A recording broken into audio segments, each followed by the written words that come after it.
Hello दोस्तों, स्वागत है आप सभी का एक बार फिर से हमारे इन्फॉर्मेशन चैनल रेलवे जासूस पर। आज एक नई सीरीज हम एक नए तरह से करंट अफेयर्स को पेश करेंगे, जिसमें हम वन लाइनर के फॉर्म में करंट अफेयर्स को लाएंगे। अगर इस तरह से आपको करंट अफेयर्स अच्छे लगते हैं वन लाइनर के फॉर्म में, तो इस वीडियो को एक लाइक जरूर कीजिएगा।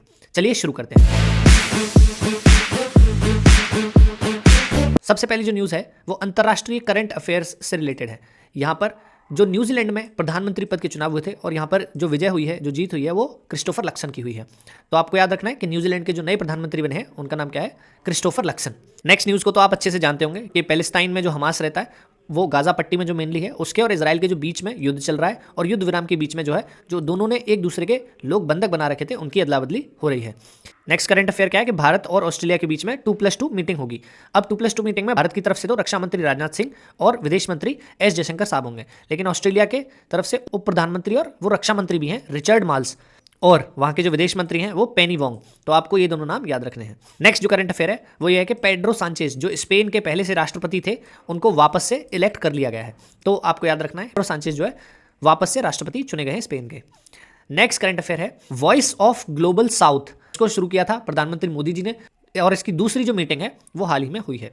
नेक्स्ट जो करंट अफेयर है कि ब्रिटेन के प्रधानमंत्री ऋषि सुनाक, ये भारतीय मूल के हैं, आपको ये याद रखना है कि ब्रिटेन के प्रधानमंत्री कौन है? ऋषि सुनाक ने गृह सचिव सुएला ब्रेवरमैन को हाल ही में हटा दिया, और उनकी जगह जो पुराने पहले के पीएम थे डेविड कैमरून, उनको इलेक्ट कर दिया गया है। यानी कि जो अब ब्रिटेन के गृह सचिव हैं वो डेविड कैमरून हैं। Next current affair Dubai air show 2023 कहाँ पर होता है? नाम इसका दुबई है, तो दुबई एयर शो में दुबई हो गया। ये नवंबर 2023 में मनाया गया था। तो ये कहाँ मनाया जाता है?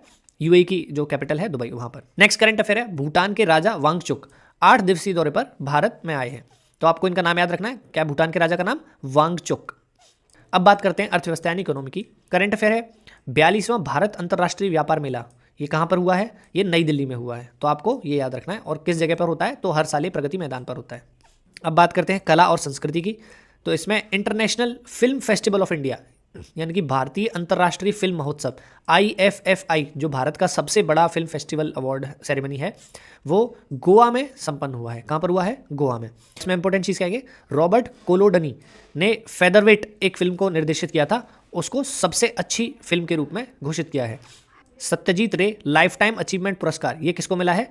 हॉलीवुड निर्माता माइकल डगलस को। सर्वश्रेष्ठ निर्देशक का पुरस्कार मिला है ब्लागा लेसन्स को। सर्वश्रेष्ठ अभिनेता पुरुष में मिला है पोरिया रहीमी को, और सर्वश्रेष्ठ अभिनेता महिला का पुरस्कार मिला है मेलानी थियरी को। यूनेस्को गांधी पदक जीता है ड्रिफ्ट मूवी ने। बेस्ट वेब सीरीज का अवार्ड दिया गया है पंचायत सीजन 2 को। नेक्स्ट जो करंट अफेयर है, कटक में महानदी के तट पर एशिया के सबसे बड़ा ओपन एयर वार्षिक मेला बाली यात्रा का उद्घाटन हुआ।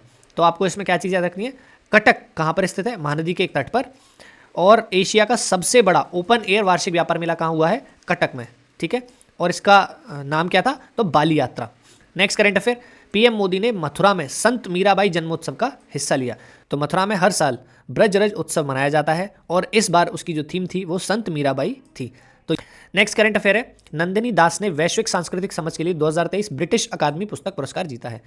तो नंदिनी दास, इनको याद रखना, 2023 के लिए ब्रिटिश अकादमी पुस्तक पुरस्कार जीता है, और इनकी जो बुक है उसका नाम है courting India, England, Mughal India and the origins of empire. अब आती है बहुत इंपॉर्टेंट करंट अफेयर, कोझिकोड और ग्वालियर, ये 2 शहर हैं भारत के जिनको यूनेस्को ने रचनात्मक शहरों की सूची में जोड़ा है। तो नाम याद रखें इनको, कोझिकोड और ग्वालियर। अब बात करते हैं पर्यावरण के ऊपर। अबू धाबी में विश्व में सबसे बड़े एकल साइट सौर ऊर्जा संयंत्र का उद्घाटन किया गया है। तो सौर ऊर्जा संयंत्र में एक जगह पर सबसे ज़्यादा जो प्रोडक्शन होता है वो अबू धाबी में किया गया है, और ये वर्ल्ड रिकॉर्ड है। इसको आप याद रखें। और कितने एरिया में है? तो 35 किलोमीटर, 35 किलोमीटर के एरिया में ये लगा हुआ है। वो लगभग 2 लाख घरों को बिजली देने के लिए पर्याप्त है। तो इसी के साथ आपसे विदा लेते हैं। हंसते रहिए, पढ़ते रहिए, मुस्कुराते रहिए, और देखते रहिए रेलवे जासूस। जय हिंद, जय भारत, जय इंडियन रेलवेज।